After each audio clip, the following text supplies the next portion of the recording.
নমস্কাৰ এই মুহূৰ্তত দিবলৈ লৈছো আজিৰ ৰাতিপুৱাৰ বহুকেইটা গুৰুত্বপূৰ্ণ খবৰ।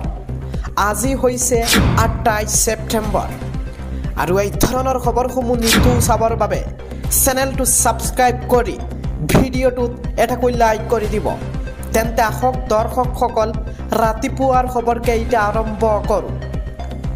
এই মুহূৰ্তত দিবলৈ লৈছো ৰাতিপুৱাৰ প্ৰথমটো খবৰ হৈছে ৰাজ্যত প্ৰচণ্ড বৰষুণ। মহানগৰীৰ লগতে কেইবাটাও প্ৰান্তত বৰষুণ। 28 ছেপ্টেম্বৰলৈকে বৰষুণৰ বেছি সম্ভাৱনা কৰিছে বতৰ বিজ্ঞান কেন্দ্ৰই। 23খন জিলালৈ সতৰ্কবাণী জাৰি কৰিছে বতৰ বিজ্ঞান কেন্দ্ৰৰ। আগবাঢ়িছোঁ ৰাতিপুৱাৰ পৰৱৰ্তী খবৰটোলৈ।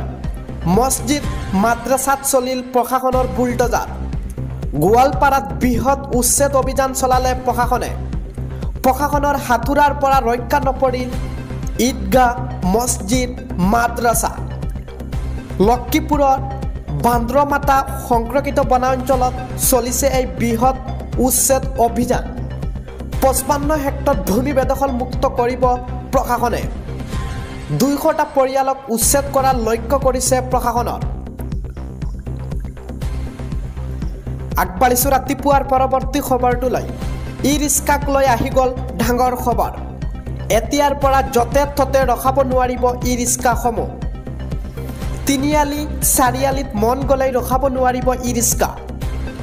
তিনিআলি চাৰিআলিত 10 মিটাৰ দূৰতেহে উঠা নোমোৱাহে কৰিব পাৰিব যাত্ৰীক। 1 মিনিটৰ ভিতৰত উঠোৱা নোমোৱা কৰিব লাগিব যাত্ৰীক। যাত্ৰীৰ পৰা ই ৰিক্সাৰ চালকে ল'ব নোৱাৰিব অধিক ভাড়া। প্ৰথম কিলোমিটাৰত 10 টকাতকৈ অধিক ল'ব নোৱাৰিব ভাড়া। পৰৱৰ্তী প্ৰতি কিলোমিটাৰত 5 টকাহে ল'ব পাৰিব ভাড়া।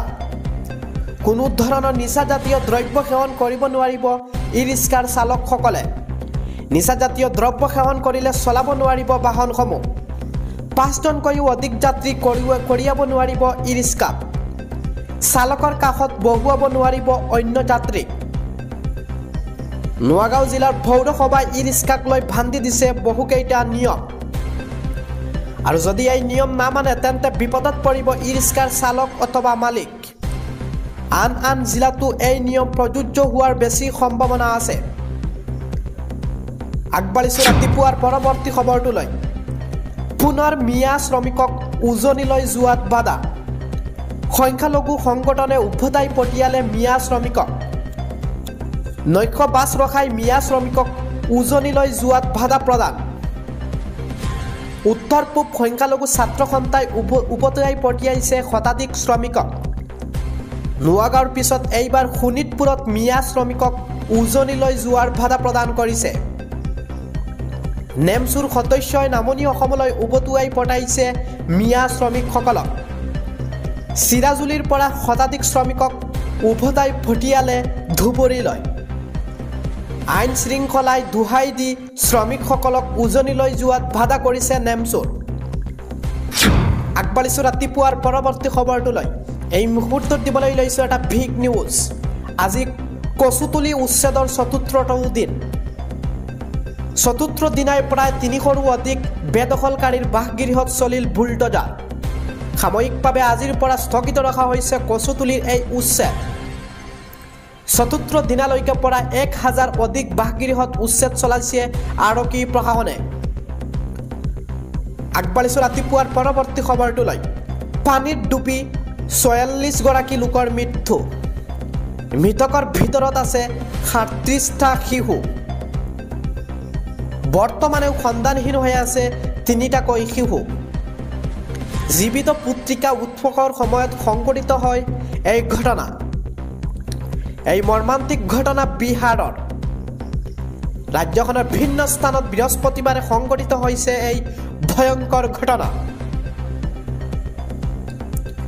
ৰাজ্যখনৰ ভিন্ন স্থানত এই ঘটনা সংঘটিত হৈছে।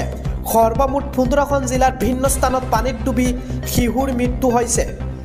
নিহত পৰিয়াললৈ 4 লাখ টকাকৈ অনুদান ঘোষণা নীতিশ কুমাৰ চৰকাৰৰ। আৰু সেই অনুৰূপ ঘটনা 2023 চনতো সংঘটিত হৈছিল, য'ত মৃত্যু হৈছিল প্ৰায় 22 জনকৈ লোকৰ। জীৱিত পত্ৰিকা উৎসৱত অংশগ্ৰহণৰ সময়তে এই কৰুণ ঘটনা সংঘটিত হৈছে। এই মুহূৰ্তত দিবলৈ লৈছোঁ ৰাতিপুৱাৰ পৰৱৰ্তী খবৰটো। ৰূপহীহাটত মডেল পুলিচিঙৰ ঘটনা। গৰু চোৰক দলবদ্ধ আক্ৰমণ ৰাইজৰ। আক্ৰমণৰ দৃশ্য বন্দী হৈছে কেমেৰাত। বৰ্তমান ICUত সংকটজনক অৱস্থাত ভৰ্তি হৈছে চোৰটো। আমি পুনৰবাৰ জনাই আছোঁ, ৰূপহীহাটত এই ভয়ংকৰ ঘটনা সংঘটিত হৈছে। আজিৰ পুৱাৰ পৰৱৰ্তী খবৰটো হৈছে ৰাজ্যত পুনৰ বোৱাৰীৰ সৈতে জঘন্য কাণ্ড। এইবাৰ হিন্দু বোৱাৰীক মছজিদৰ ইমামে কৰিলে কুকাণ্ড। ৰাজ্যত পুনৰ বোৱাৰীৰ সৈতে জঘন্য কাণ্ড। হিন্দু বোৱাৰীক ইমামে কৰিলে কুকাণ্ড। নিসন্তান বোৱাৰীয়ে সন্তান বিচাৰি কাষ চাপিছিল ইমামৰূপী তান্ত্ৰিকৰ ওচৰত। ইমাম জালালুদ্দিন চৌধুৰীৰ ওচৰলৈ গৈছিল হিন্দু বোৱাৰী। জৰা ফুকাৰ নামত চকলেট খুৱাই খুৱাই মোহচন্ন কৰিছিল বোৱাৰীক। ইয়াৰ পিছতেই অচেতন হোৱা মহিলাৰ ওপৰত কুকাণ্ড সংঘটিত কৰাৰ অভিযোগ। বোৱাৰীৰ সৈতে কৰা কুকাণ্ডৰ দৃশ্য বন্দী কৰিছিল মোবাইলত। তন্ত্ৰ মন্ত্ৰৰ জৰিয়তে দুটাকৈ সন্তান লাভ কৰিব বুলি কৈছিল ইমাম জামালুদ্দিন চৌধুৰীয়ে। ডিব্ৰুগড়ৰ বৰবৰুৱা থানাত এজাহাৰ দাখিল কৰিছে ভুক্তভোগীৰ পৰিয়ালে। ন্যায় বিচাৰি আৰক্ষীৰ কাষ চাপিছে ভুক্তভোগী পৰিয়ালটোৱে। আমি এই মুহূৰ্তত জনাই আছোঁ, জৰা ফুকাৰ নামত চকলেট খুৱাই খুৱাই মোহচন্ন কৰিছিল ইমামে বোৱাৰীক। আগবাঢ়িছোঁ ৰাতিপুৱাৰ পৰৱৰ্তী খবৰটোলৈ। এটা বিগ নিউজ। কচুৱাৰ ৰজা আলিত ভয়ংকৰ পথ দুৰ্ঘটনা। দুখন মটৰ চাইকেলৰ মাজত মুখামুখি সংঘৰ্ষ। আৰু এই দুৰ্ঘটনাত মহিলাসহ আহত হৈছে 4জনকৈ লোক। আহতসকলক চিকিৎসালয়লৈ প্ৰেৰণ কৰা হৈছে লগে লগে। আমি এই মুহূৰ্তত জনাই আছোঁ, মটৰ চাইকেল দুখনৰ নম্বৰ হৈছে AS21A6728। আহত লোকসকলৰ পৰিচয় বৰ্তমানলৈকে জানিব পৰা হোৱা নাই। আগবাঢ়িছোঁ ৰাতিপুৱাৰ পৰৱৰ্তী খবৰটোলৈ। গুৱাহাটীৰ লজত 10ম শ্ৰেণীৰ ছাত্ৰীৰ সৈতে জঘন্য কাণ্ড। লজৰ বন্ধ কোঠাত 17 বছৰীয়া কিশোৰীক ধৰ্ষণ 2 যুৱকৰ। পাৰ্টি কৰা চলেৰে লজলৈ নি ধৰ্ষণ লাষ্ট গেইটৰ 2 যুৱকৰ। অভিযুক্ত প্ৰিন্স কুমাৰ ৰায় আৰু গোলাম হাছান ৰাজক গ্ৰেপ্তাৰ দিছপুৰ আৰক্ষীৰ। নিচাযুক্ত দ্ৰব্য খুৱাই ছাত্ৰীগৰাকীক ধৰ্ষণ কৰাৰ অভিযোগ দুয়োৰ বিৰুদ্ধে। আৰু পৰিচয় পত্ৰ নোলোৱালৈকে লজৰ কোঠা ভাড়া দিয়াৰ অভিযোগ লজৰ বিৰুদ্ধে। 2 যুৱকৰ সৈতে 17 বছৰীয়া ছাত্ৰীক থাকিবলৈ কেনেকৈ অনুমতি দিলে লজে? নীতি বহিৰ্ভূতভাৱে লজখন পৰিচালনা কৰাৰ অভিযোগ। গুৱাহাটীৰ লজত 10ম শ্ৰেণীৰ ছাত্ৰীৰ সৈতে জঘন্য কাণ্ড সংঘটিত হৈছে।